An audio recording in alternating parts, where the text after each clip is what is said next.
Todo-Poderoso Deus, nós te agradecemos, Senhor, por estar aqui mais uma vez, nesta noite, nós pela cidade, pelo culto, pedimos que nos abençoe a preparar os nossos corações, os mentes, para que possamos realmente estar trabalhando na vida da sua temporada.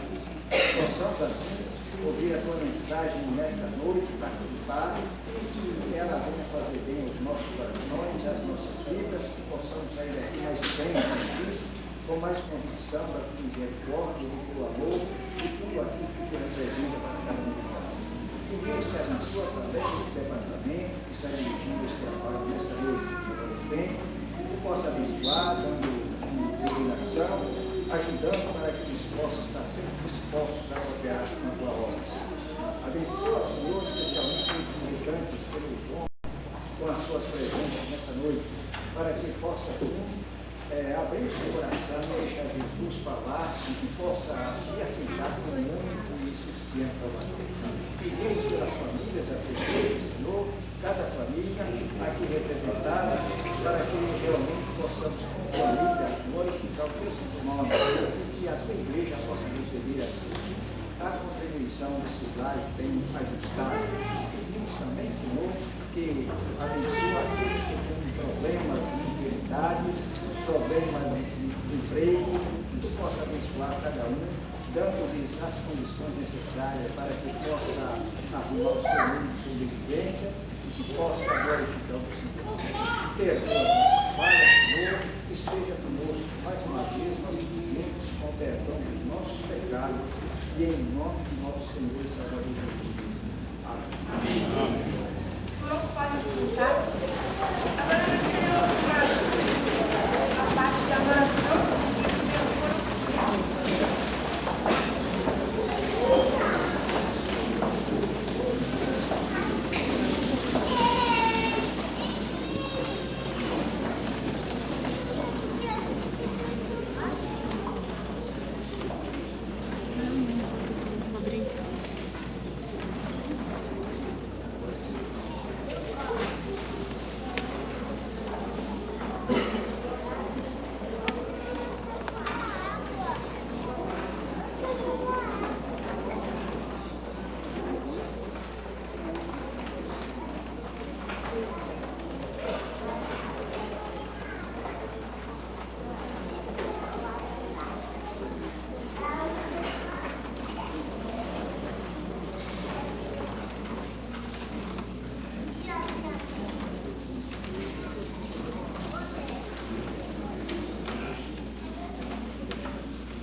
sente adolescente também, quando a gente se encontra na casa do Senhor. Isso nos traz muita alegria, muita paz, muita felicidade. E alegria traz também a presença de você, visitante, com a gente aqui. Então, acima de tudo, nós queremos que vocês se sintam bem dentro do nosso meio, se sintam e façam parte dessa família que é a família do nosso Senhor Jesus Cristo, ok?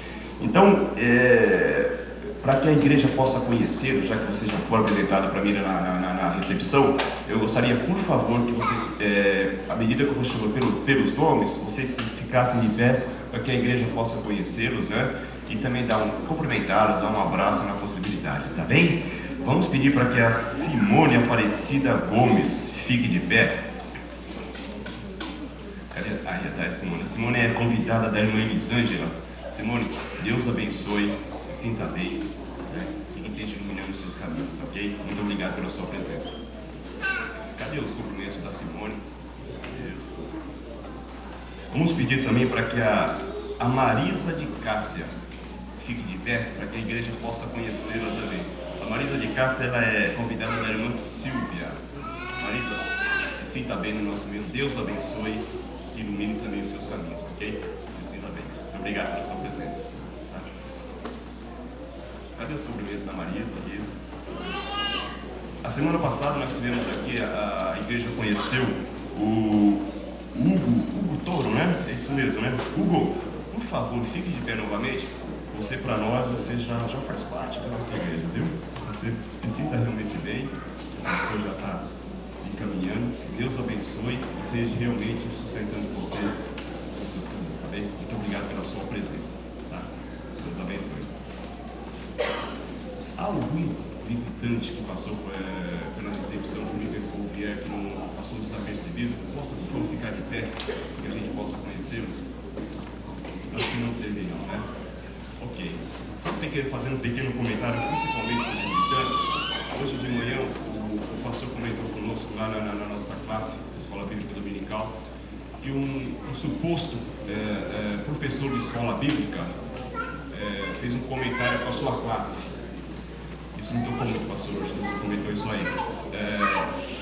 Ele citou que a hora mais certa de nós abrirmos nosso coração para o nosso Deus é um dia antes da nossa morte, né? Aí um dos alunos perguntou: pastor, como é que a gente pode saber o dia que nós vamos morrer? Então ele falou: está respondido, né, pastor? Nossa, vamos aceitar hoje, vamos abrir nosso coração hoje para o nosso Deus. Então, Simone, Marisa, sejam, por favor, abençoados pelo nosso Deus e que Ele realmente enchendo a vida de vocês de graça e de bênçãos, ok? Muito obrigado. Eu queria saber se tem algum irmão que queira dar um aviso. Pode fazer agora.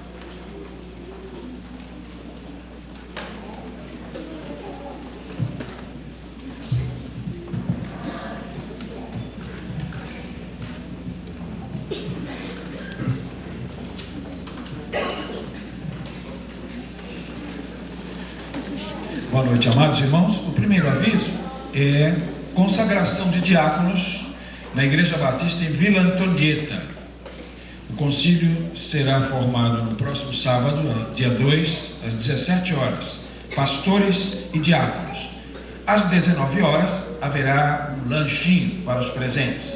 E às 20 horas será o culto de consagração. Rua Antônio Neto Caldeira, número 500, Vila Antonieta. Próximo sábado, então, o irmão Gervásio Brandão, nosso presidente do corpo diaconal, representará a igreja, já confirmou que vai, e se algum outro diácono puder acompanhar, um membro de igreja que queira representar a igreja, isso seria muito bom. No sábado ainda, estaremos saindo às 19h30 para um culto evangelístico, na casa de um casal interessado, em Jardim Santa Bárbara. Então, 19h30, 7h30 da noite, os que forem nos acompanhar, estejam em frente do templo para irmos juntos. Quero também rapidamente me referir ao projeto Brasil 500 aulas. Todos vocês que já receberam o brochinho, devem usar esse brochinho constantemente, até para um estímulo e uma lembrança de que nós estamos engajados num desafio.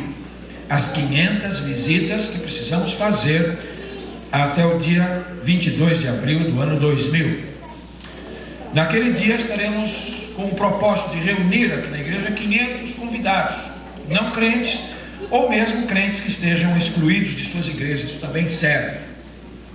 Para tanto, nós queremos realizar pelo menos 500 visitas. Nós queremos ir às casas dessas pessoas e queremos passar a elas o nosso projeto, informar sobre o trabalho especial e conseguir delas uma confirmação de que estarão conosco, porque sendo convidadas com boa antecedência, isso é bem mais fácil. As visitas já começaram e temos confirmadas, pelo menos com resposta já de ficha preenchida. Nós temos 4 aqui em mãos, que são do irmão Antônio Osvaldo Alves. Então, em retorno, já com os nomes, os endereços, os dados direitinho para as estatísticas da igreja, nós temos estas 4. Mas eu tenho mais 3 do irmão Wellington, que formam então 7. E tenho mais 12 da minha classe, 11 delas do irmão Natalício. Então 12 mais 7, certo? 19. Então nós temos 19 confirmadas. Estas visitas estão feitas e as pessoas confirmaram que vêm. Nós ainda não temos apenas as fichas, tá bom? Essas como resposta completa do processo. O que devemos fazer? Apresentar-nos como voluntários para visitar. A minha classe eu dividi em 11 equipes, algumas com 2 componentes, outras com 3, outras com 4 componentes. Então nós estamos lá com 11 equipes que vão visitar, além de trazer nomes de pessoas que devam ser visitadas. Se você tem pessoas que queira que a igreja visite, você pode acompanhar também nessas visitas e deve. Você nos traga os nomes, ou você mesmo pode fazer as suas visitas. Se você desejar entrar no projeto conosco, procure a classe bíblica da escola dominical de sua faixa etária. É o professor daquela classe o responsável por articular todos os voluntários e também as visitas que as pessoas conseguirem. De modo que eu espero que os irmãos se apresentem. Nós, domingo que vem, inclusive, de manhã, nós vamos ter uma classe única e vamos utilizar todo o tempo da manhã falando sobre o projeto. Nós vamos explicar em detalhes todo o objetivo da campanha, o que nós desejamos, o que o membro da igreja deve fazer. Vamos dar detalhes bem específicos, né? Procurando tirar todas as dúvidas que ainda pairam, o que nós pretendemos. Mas em última análise, eu quero dizer aos irmãos que o que pretendemos é visitar. O que nós pretendemos é fazer visitas evangelísticas. Essa é a intenção primária. Evidentemente que o culto que nós teremos dia 22 de abril aqui é revestido de uma característica especial, será evangelístico, será uma concentração com cantores, conjuntos, virão de fora, pregador, tudo. Será um motivo a mais para nós mantermos contato com a pessoa que visitamos. Nós desejamos que ela venha à igreja, mas queremos primeiro ir até onde essas pessoas estão. Então, no espírito realmente do Brasil 500 almas, nós desejamos que a igreja faça 500 visitas nesse período de 6 meses e pouco, para que isso entre dali para frente no modo de viver da igreja. Isso seja o nosso constante, nossa ação constante, visitando pessoas, revisitando estas uma segunda vez, visitando novas pessoas, os irmãos aprendendo a fazer uma visita, aprendendo a levar a mensagem do evangelho, perdendo o medo, perdendo a timidez, desenvolvendo-se, pois, como um plantador de sementes. No boletim de hoje está aí uma meditação que nós queremos que você leve para casa e que você leia, que você medite o que significa plantar uma semente. Nós podemos contar quantas maçãs existem numa macieira, mas não podemos contar quantas maçãs existem numa semente. Então vamos plantar sementes. Nós esperamos que deste projeto Brasil 500 almas, nós não só tenhamos êxito em fazer as 500 visitas, tenhamos êxito em ter aqui 500 visitantes no dia 22 de abril e tenhamos êxito depois manter a igreja constantemente mobilizada, fazendo presença nos lares dos nossos amigos, vizinhos, conhecidos, colegas de trabalho e de escola e parentes a quem nós amamos. Obrigado. Algum outro aviso, irmãos? Pode fazer. Não? Então agora nós vamos ouvir o coro jovem.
Convido agora a equipe de louvor Nova Vida para louvarmos ao nosso Deus.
Vamos colocar de pé, irmãos? Primeiro inédito, não há Deus maior.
O próximo vinhete, irmãos, fala da comunhão entre nós, da grande família de Deus. Vamos cantar com bastante ênfase agora.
Dessa noite, ele é exaltado, bastante conhecido.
Teremos agora, irmãos, o ofertório com uma música ao piano. E lembrando que é mês de missões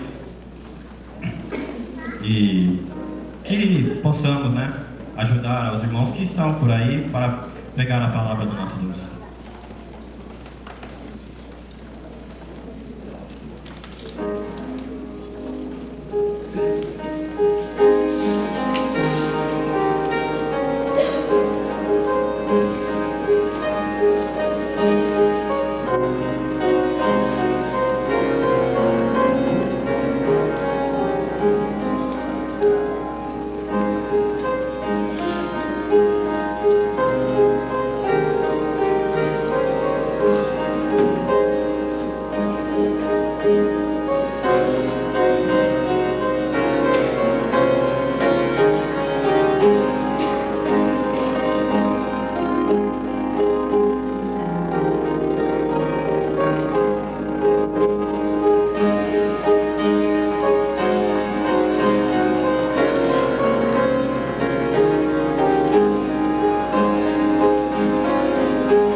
Peço ao irmão Henrique que faça uma oração e agradecimento ao nosso Deus.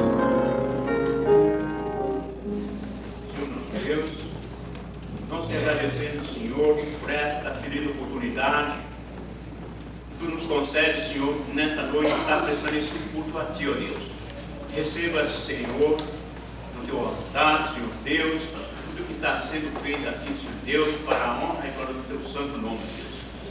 Agora, Senhor, essa parte, Senhor, de entrega dos dízimos e ofertas, Senhor, abençoa, senhores, essa importância que foi colocada aqui para o sustento da tua obra, Senhor. Devido a Deus, que possamos estar atentos nesse sentido, Senhor, e nas próximas oportunidades, aqueles que não fizeram hoje, possam, Senhor, estar, Senhor Deus, em condições de fazer com amor e alegria, Senhor Deus. Te agradecemos por esse ato e te pedimos, Senhor, mais uma vez, que tu estejas conosco no decorrer desse culto que segue, Senhor Deus. É o que nós pedimos agradecidos no nome de Jesus. Amém.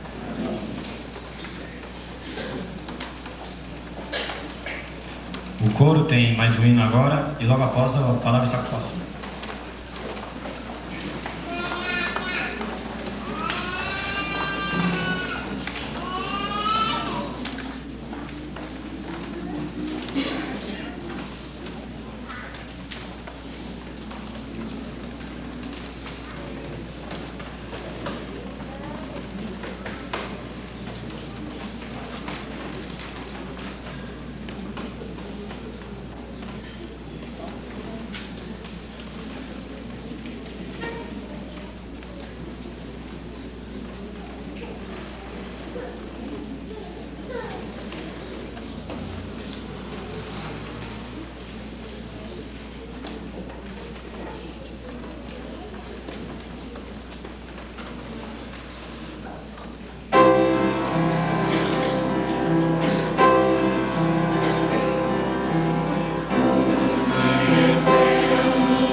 Amados irmãos, recebemos mais 2 relatórios, mais 2 visitas. Então vamos para 21 visitas já feitas. Os relatórios são de pessoas que residem na Vila Formosa, Cláudia Teixeira e Alfredo Boaventura. Nós não sabemos quem foi que remeteu as fichas. Precisamos saber depois, por gentileza, você que deu as fichas. Nós precisamos saber quem foi o visitador, por gentileza. Os irmãos da liderança do projeto Brasil 500 Almas estão convidados para um lanchezinho sábado, às 6 horas da tarde, às 18 horas. Aqueles cujos nomes se encontram no boletim da igreja, tá certo? Então vocês que estão na coordenação, estão na liderança do projeto 500 Almas, vocês venham sábado às 18 horas, vamos ter um lanche e no âmbito deste lanchezinho nós vamos conversar com a liderança sobre alguns detalhes do projeto que está em andamento.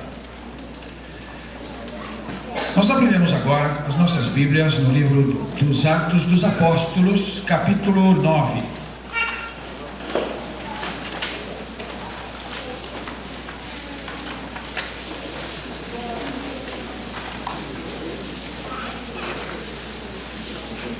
Versos 1 a 9.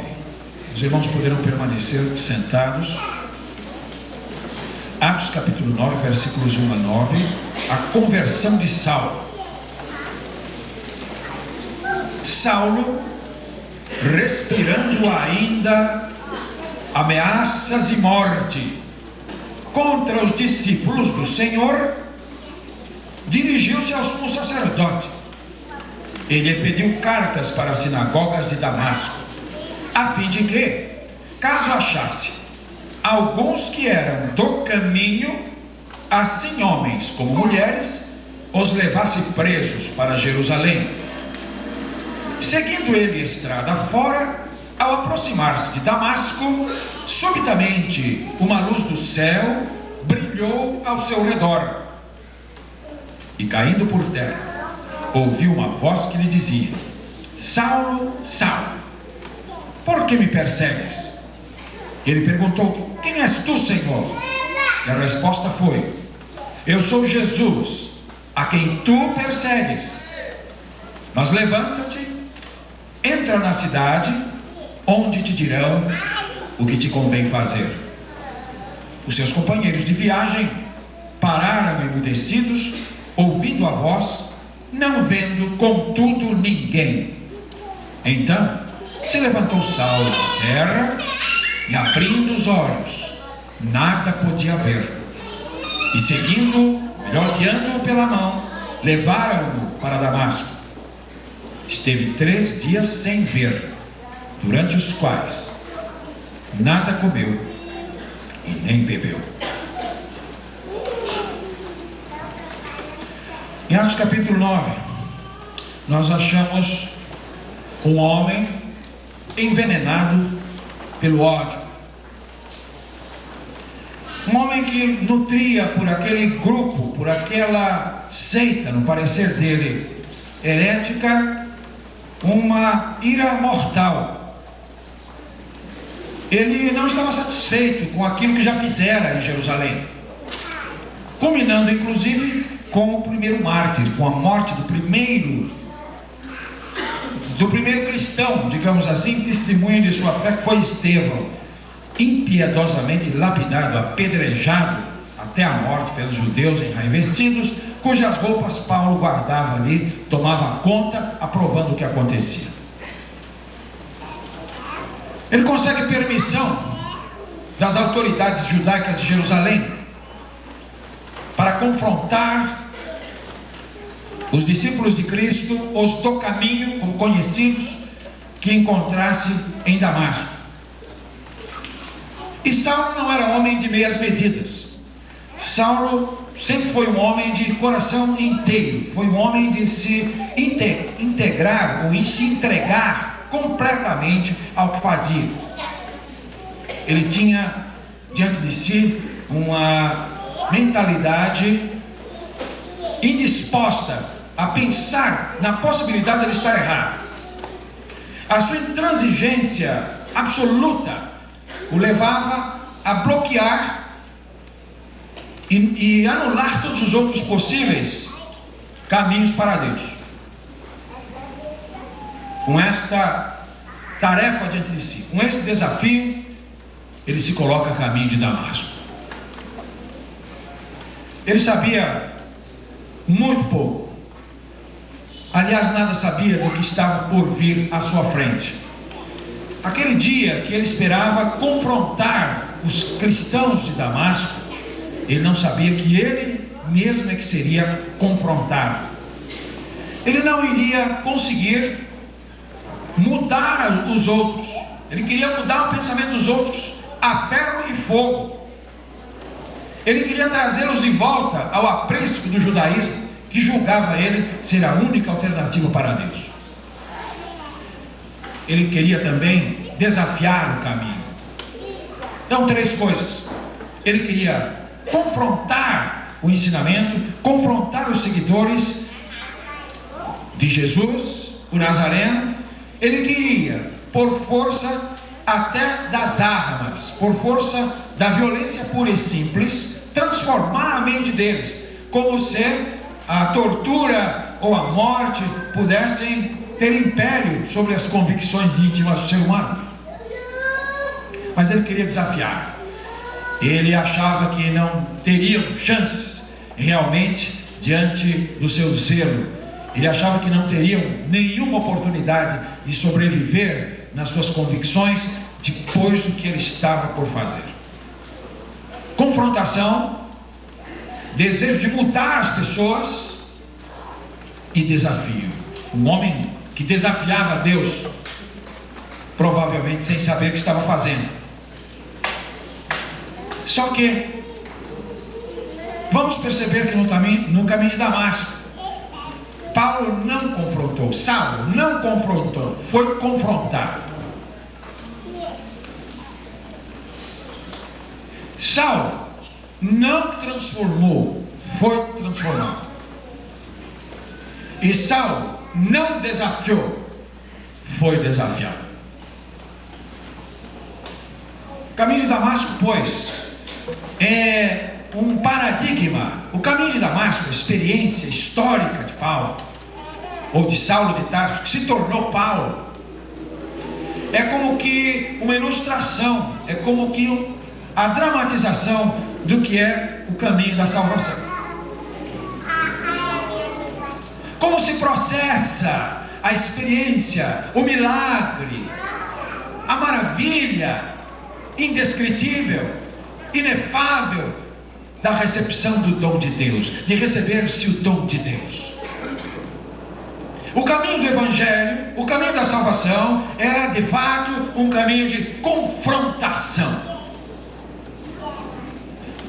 O pecador, você e eu, pecadores como nós não vamos confrontar ninguém. Nós vamos ser confrontados por Deus. E a menos que isso aconteça, a menos que seja essa a sua experiência, você não está salvo. O caminho da salvação é um caminho de mudança, é um caminho de transformação. E transformação tão radical que o mesmo Paulo pode dizer mais tarde: eu não vivo mais, Cristo agora vive em mim. Por isso que quem está em Cristo é uma nova criatura. As coisas velhas passaram, eis que tudo se fez novo. E se não houve em sua vida uma mudança radical como esta, você não está salvo ainda. E essa mudança quem faz é Deus. Em terceiro, o caminho da salvação, o caminho do Evangelho de salvação, o caminho de desafio. Não é possível engajar-se alguém no discipulado de Jesus Cristo, pretender segui-lo, sem que acarrete sobre ele um desafio ético que lhe cobre todas as energias que tiver e mais se tivesse. Não existe o evangelho da facilidade, não existe o evangelho do descompromisso, não existe o evangelho da irresponsabilidade, não existe o evangelho do não envolvimento, do não engajamento. E se você não é um crente que se sinta desafiado nesta aventura de seguir os passos de Jesus Cristo, provavelmente você não se converteu ainda. Vamos agora examinar de per si cada um dos pontos da nossa tese desta noite que encontramos nesse texto. A viagem de Jerusalém até Damasco só intensificava o desejo de Saulo de confrontar os cristãos. Impressionante como este homem foi escolhido por Deus. Deus mais tarde vai dizer para Ananias: esse para mim é vaso escolhido, vai lá, esse é vaso escolhido, ele vai levar meu nome até os reis, ele vai levar aos magistrados, às grandes autoridades, ele vai levar o meu nome até os gentios. Porque Deus sabia que as coisas com Paulo só podiam ser intensas.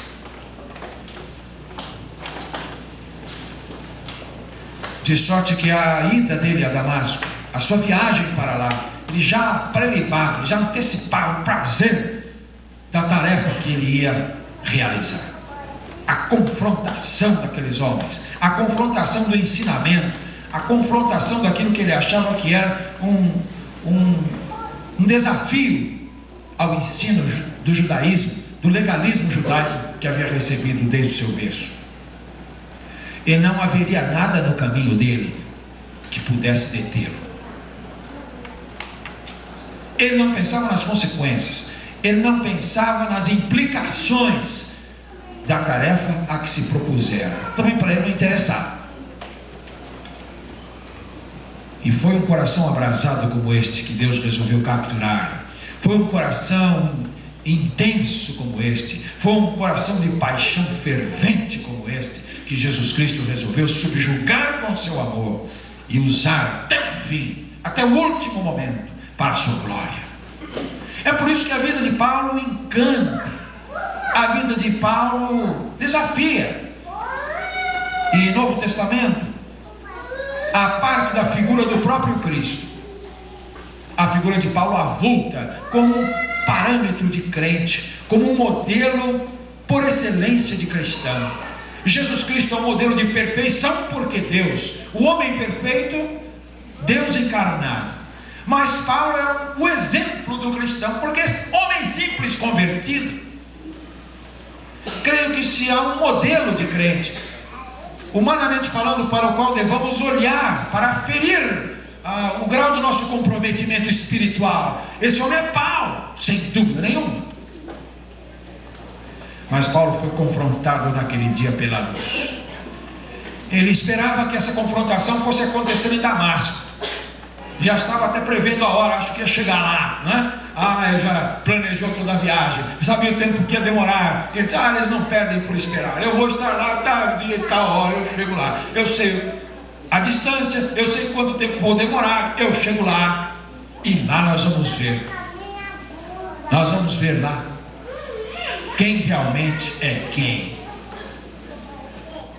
Ele achava que a confrontação aconteceria em Damasco, mas à medida que ele se aproximava de Damasco, antes de lá chegar, Deus tinha resolvido outra coisa. E é sempre assim, senhores, é sempre assim. As coisas de Deus nos apanham de forma surpreendente. Nós propomos e Deus dispõe. Nós planejamos, mas Deus é soberano. O homem intenciona e Deus determina. Então, para nossa grata surpresa, senhores, e apesar de nós mesmos, nós fazemos projetos, nós fazemos planos, nós montamos esquemas, nós adquirimos mecanismos de pensamento, nós cristalizamos doutrinas, Deus nos surpreende. O Evangelho é surpreendente.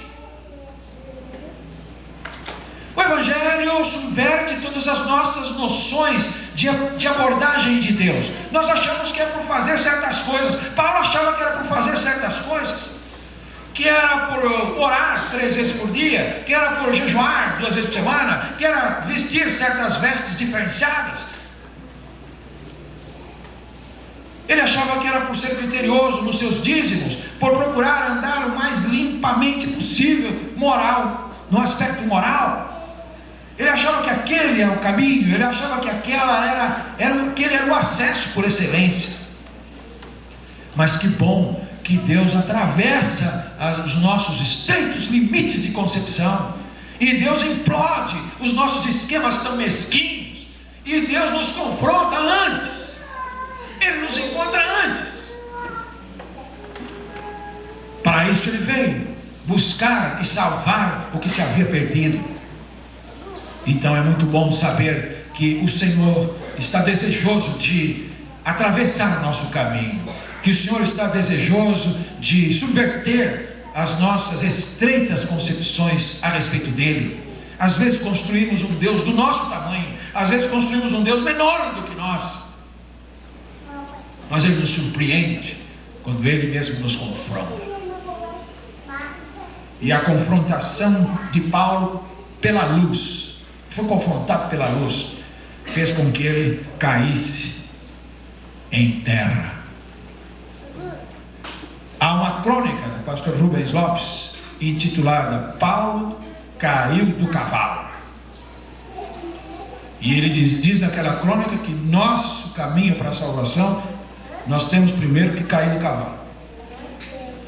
Cair do cavalo do nosso orgulho, cair do cavalo de nossa vaidade, cair do cavalo das nossas pressuposições pessoais, cair do cavalo da nossa pretensão de achar a Deus pelas nossas próprias virtudes, cair do cavalo da nossa confiança na nossa religião, na nossa igreja, cair do cavalo de confrontação na lei,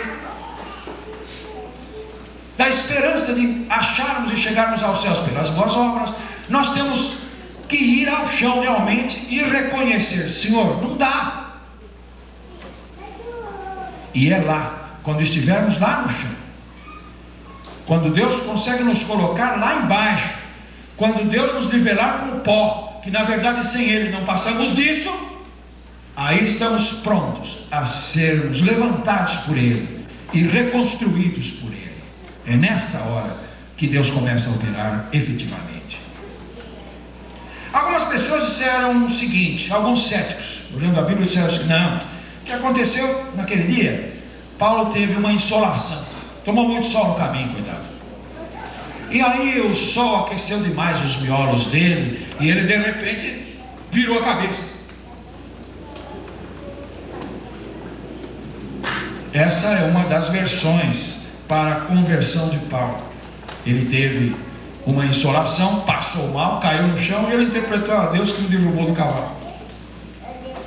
Outros disseram: não foi isso bem que aconteceu. O que aconteceu foi que Paulo teve uma tontura.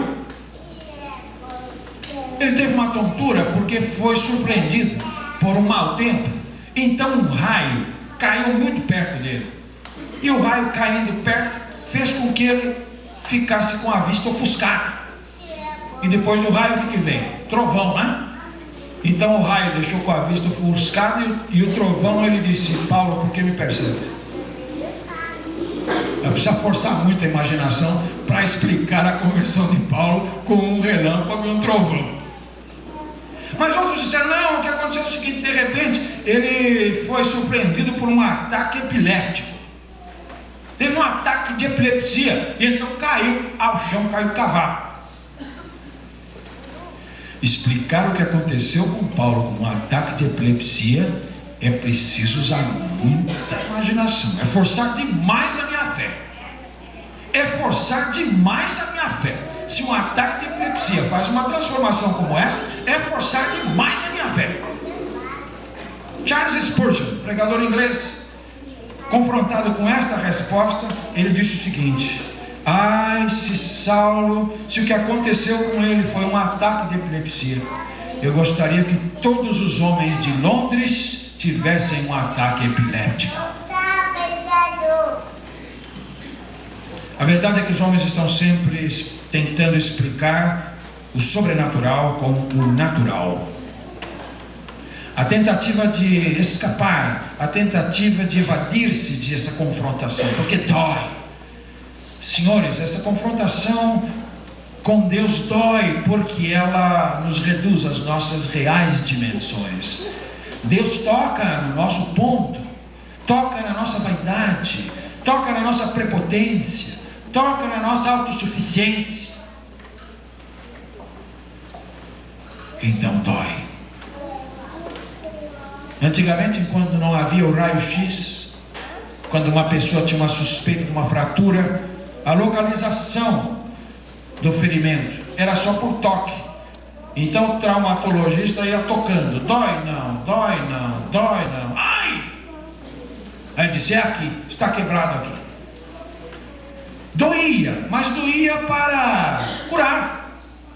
Doía para saber o lugar certo onde fazer o tratamento. Doía para ministrar o remédio, a solução e o processo. E a confrontação de Deus, a confrontação da luz dói, porque quando a luz de Jesus brilha, mostra o que está dentro de nós.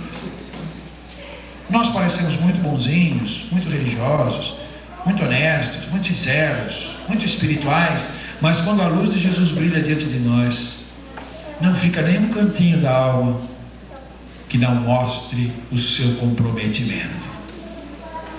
Então dói. E porque dói, os homens não querem esse tratamento.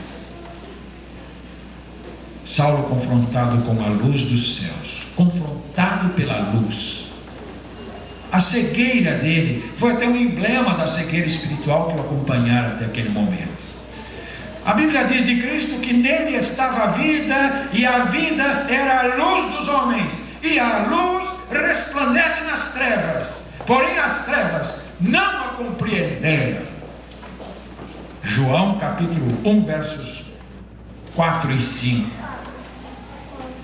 A Bíblia diz que esta é a condenação, que a luz veio ao mundo e os homens amaram mais as trevas do que a luz, porque as suas obras eram más. João capítulo 3, versículo 19 e 20.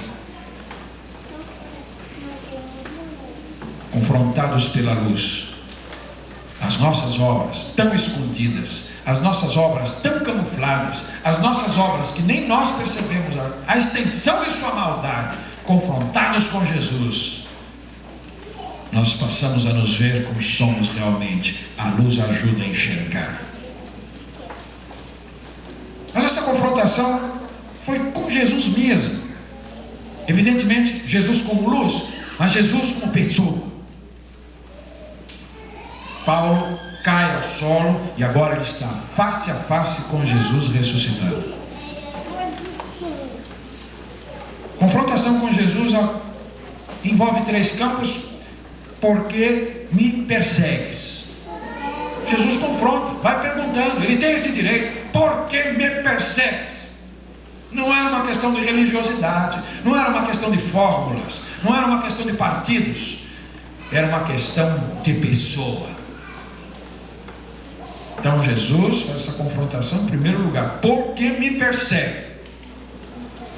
Deixando bem claro que Paulo estava lidando com um salvador pessoal. A questão não era entre o legalismo farisaico, não era o judaísmo histórico, a questão não eram os do caminho, não eram os nazarenos, não eram os cristãos, era acima disso. A questão estava ligada com Deus pessoal. Porque me persegues? Não é porque persegue os meus, porque persegue o grupo daqui de lá, é porque me persegue. Segundo, eu sou Jesus.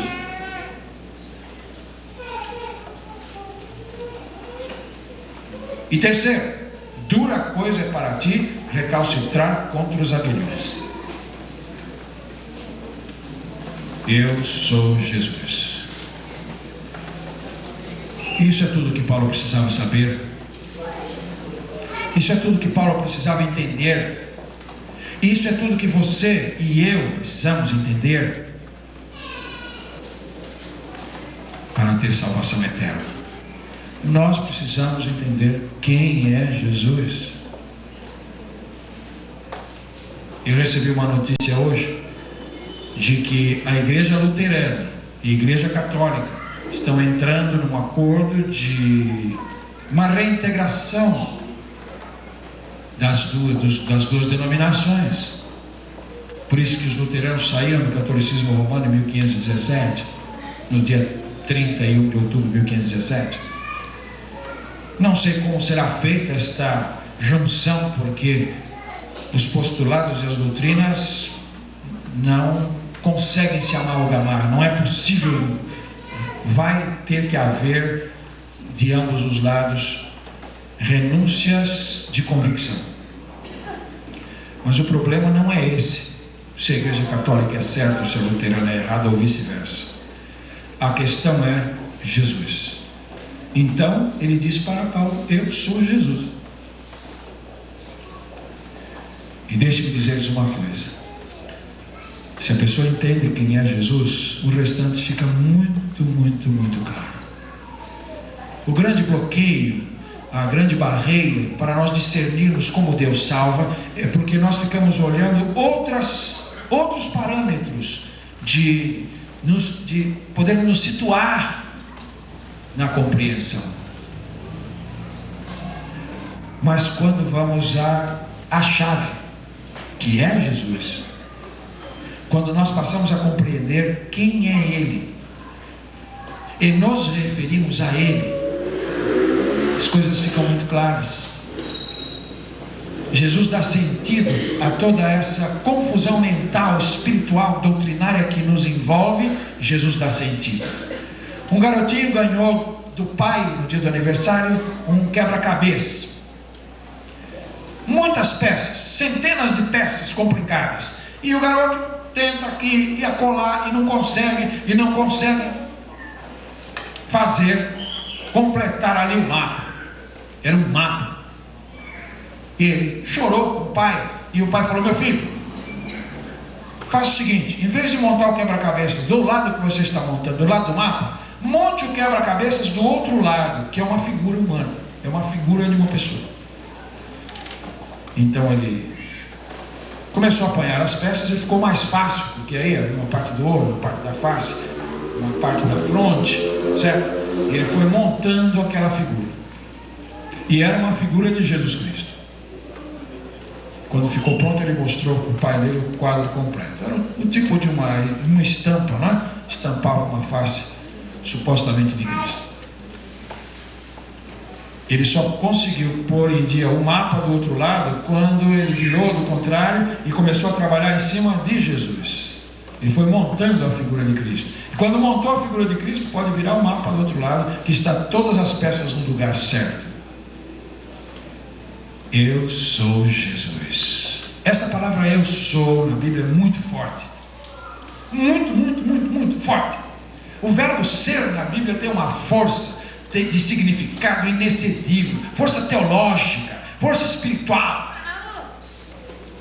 Eu sou. Quando Moisés pergunta a Deus, que está mandando para o Egito, o que eu vou dizer lá quando eles perguntarem? Vem aqui, que Deus que te mandou. Você vai dizer: eu sou, me mandou até vós. Eu sou o que eu sou. E você vai lá e vai dizer: eu sou, me mandou até vós.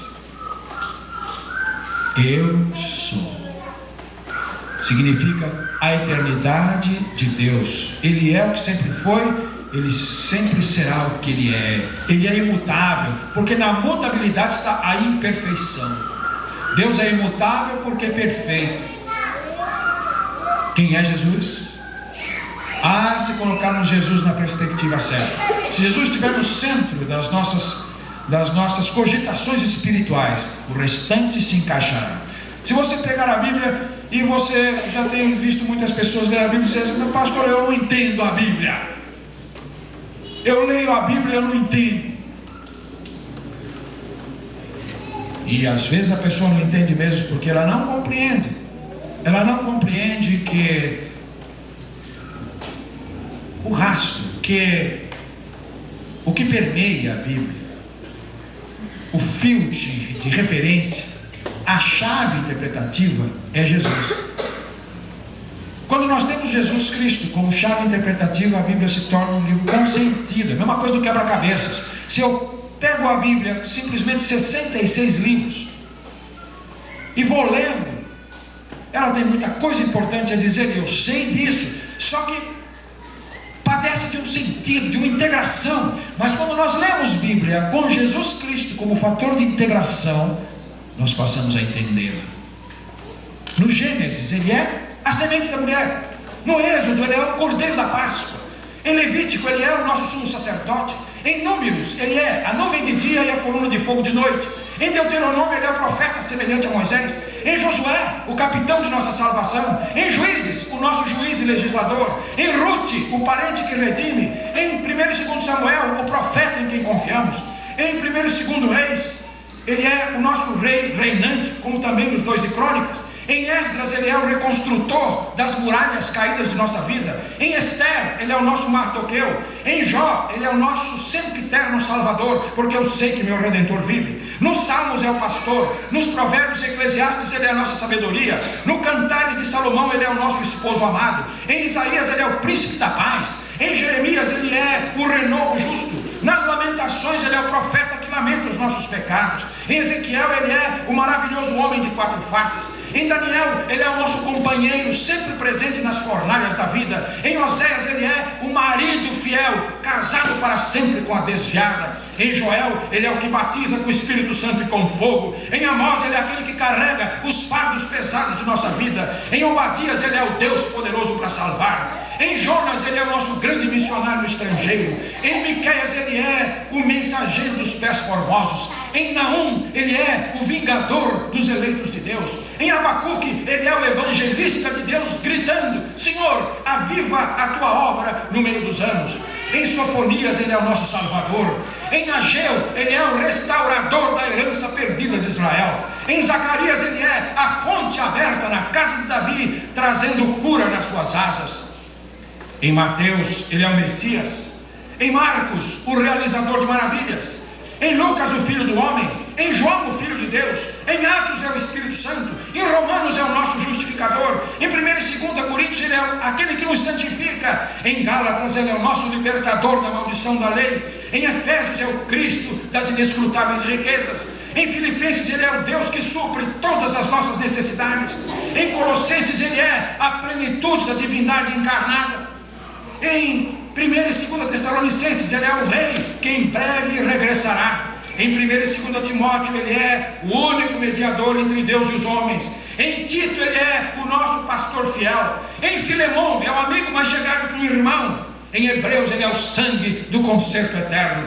Em Tiago, ele é o nosso grande médico, porque a oração da fé salvará o doente. Em 1 e 2 Pedro, ele é o nosso sumo sacerdote, que em breve voltará com uma incorruptível coroa de glória.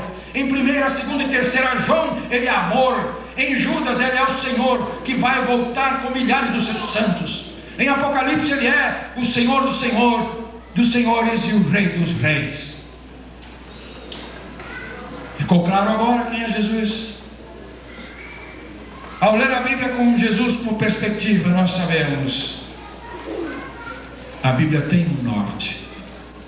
Cada livro aponta na mesma direção, e todos eles apontam para o centro, e no centro está Jesus, o nosso Salvador. Em segundo lugar, caminho da mudança. Paulo foi transformado. Até o nome dele vai mudar mais tarde, de Saulo para Paulo. A primeira mudança foi a mudança do aterrorizante para o aterrorizado. Paulo era um terror. Os crentes fugiram dele, estavam em pânico, evidentemente, suas vidas em perigo. Um homem terrível, não tem diálogo, não tem misericórdia no coração, é com ele ou contra ele. Então o nome Saulo traz um frio na espinha dos que servem a Jesus Cristo. Quando Jesus diz para Ananias: olha, vai lá na rua direita e vai lá orar por Paulo, ele também está orando lá. Ananias falou: esse não, Senhor, esse não, tu não sabes o que está acontecendo. Como que ensinando Jesus? Era um terror. Mas agora ele treme. Agora ele diz: Senhor, o que queres que eu faça? Agora ele treme. Agora ele entende quem é Jesus. E o chama pelo título prerrogativa de Deus: Senhor.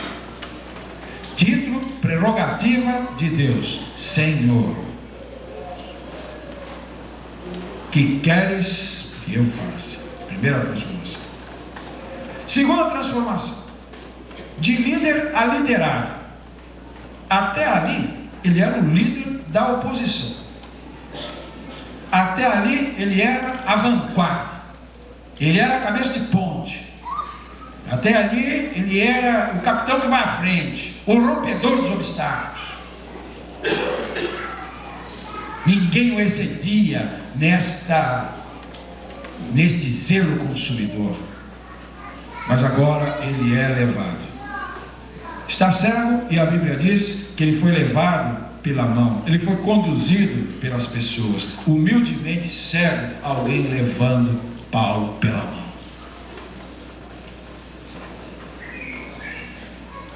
Veja que transformação. Primeiro, um terror que passa ele mesmo a estar aterrorizado. O aterrorizante se torna aterrorizado.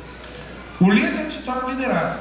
Porque seguir a Jesus Cristo é ser liderado por Jesus Cristo. É abrir mão da liderança de nossa vida. É abrir mão da iniciativa própria para seguirmos a vontade de outro. E esse outro é Jesus. Conduzidos pela mão, sabendo que Jesus é o caminho, Ele sabe o caminho. E é Ele quem vai me levar. É Ele quem vai à frente. Um aviador americano teve seu avião atingido sobre Burma na Segunda Guerra Mundial. Ele caiu nas selvas tropicais de Burma, atrás das linhas inimigas. E se aproxima dele, então, está ali escondido, ele está ali atemorizado, porque os japoneses não faziam prisioneiros. Ele caiu na mão dos japoneses, ele sabia que morreria. Então, aproxima-se um nativo e diz ali numa linguagem, no inglês muito pobre, que ia levá-lo de volta. E era uma selva fechada. E o piloto disse: mas vai me levar de volta? E o caminho? O nativo falou: eu sou o caminho, vem atrás de mim. E o levou de volta. Então, Jesus sabe o caminho para Deus. E se nós queremos chegar até Deus e seguir a Ele, Ele líder e nós liderados. Ele é o bom pastor. E a ovelha segue o pastor. O pastor vai na frente. A ovelha não tem senso de direção. O pastor tem. E a terceira transformação, de perseguidor a proclamador. De perseguidor a proclamador. Ele estava perseguindo Jesus Cristo. Agora ele é o maior proclamador de Jesus Cristo. De maior perseguidor a maior proclamador. Imediatamente lhes pregava a Cristo, diz o texto.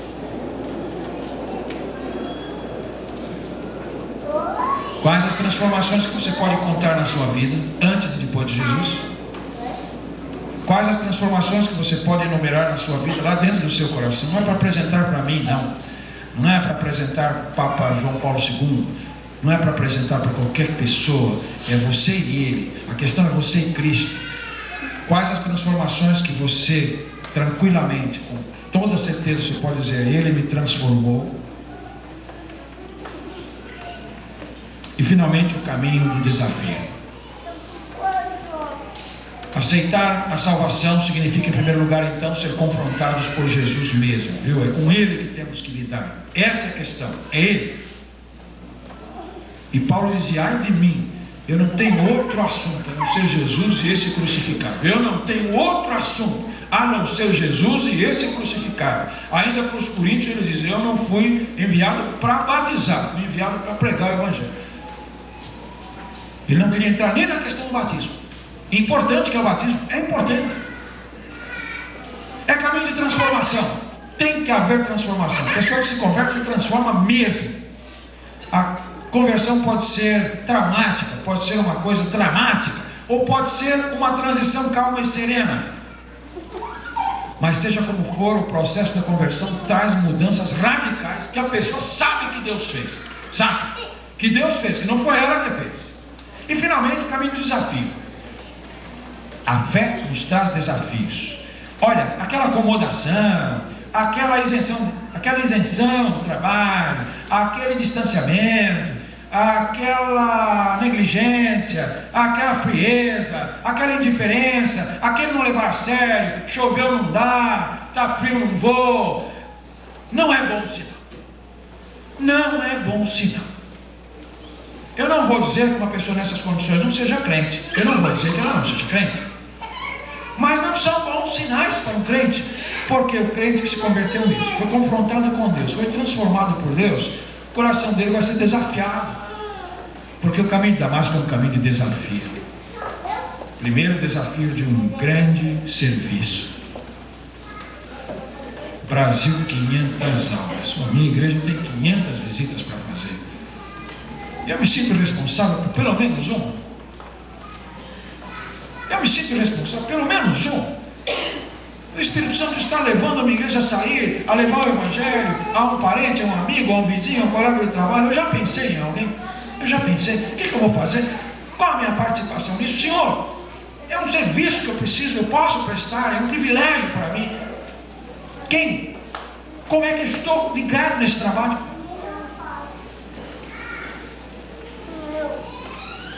Segundo desafio, de ver as coisas de maneira diferente. Então, o primeiro desafio de um grande serviço a prestar. O crente, caminho de Deus é caminho de serviço. E através da igreja nós servimos o mundo. Não está a serviço, está traindo a sua vocação. Comece a trabalhar, peça a misericórdia de Deus e comece. Caminho de a mudança também, o desafio de ver as coisas de formas diferentes. Ananias lá falou com Deus: Senhor, olha, o homem está perseguindo e matando todo mundo, hein? Deus falou: pode ir lá, esse é meu.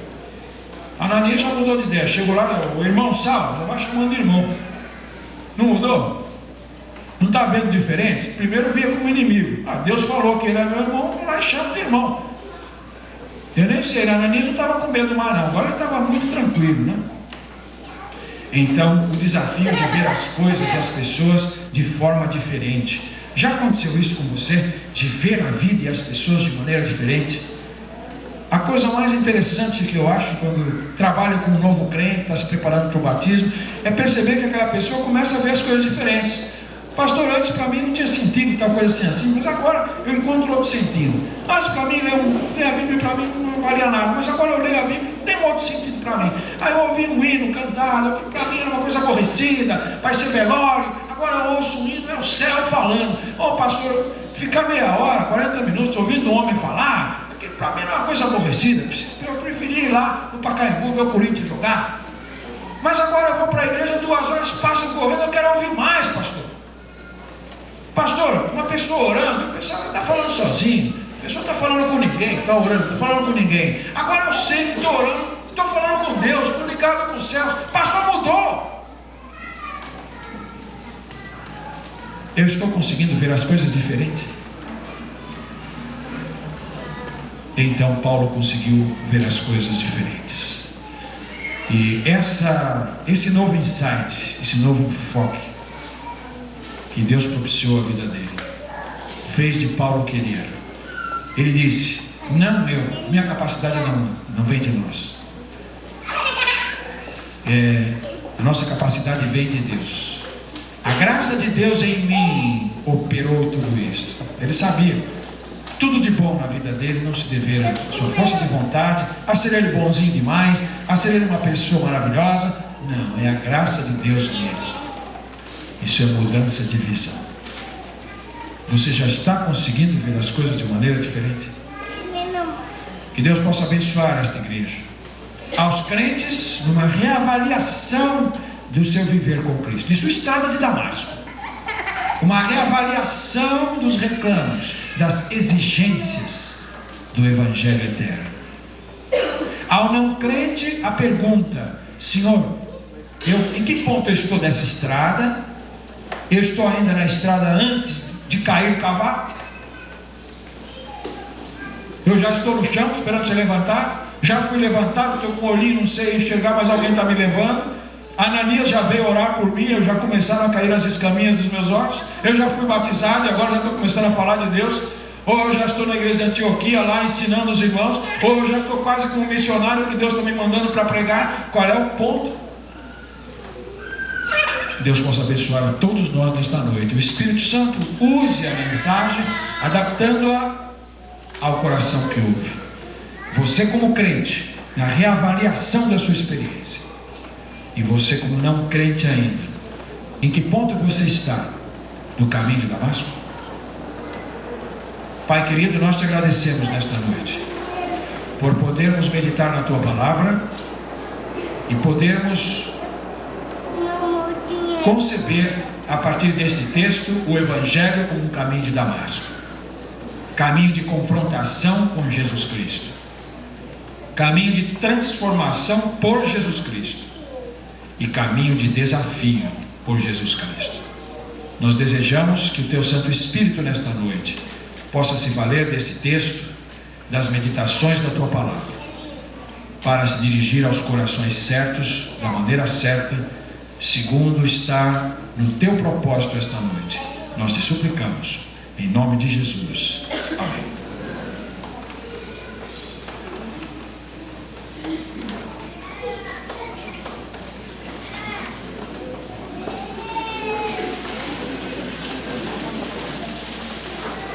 O coral jovem está com a palavra agora. Logo após o pastor fará a bênção apostólica e o pós-lúdio será com a equipe Nova Vida.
Aleluia, existe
irmãos.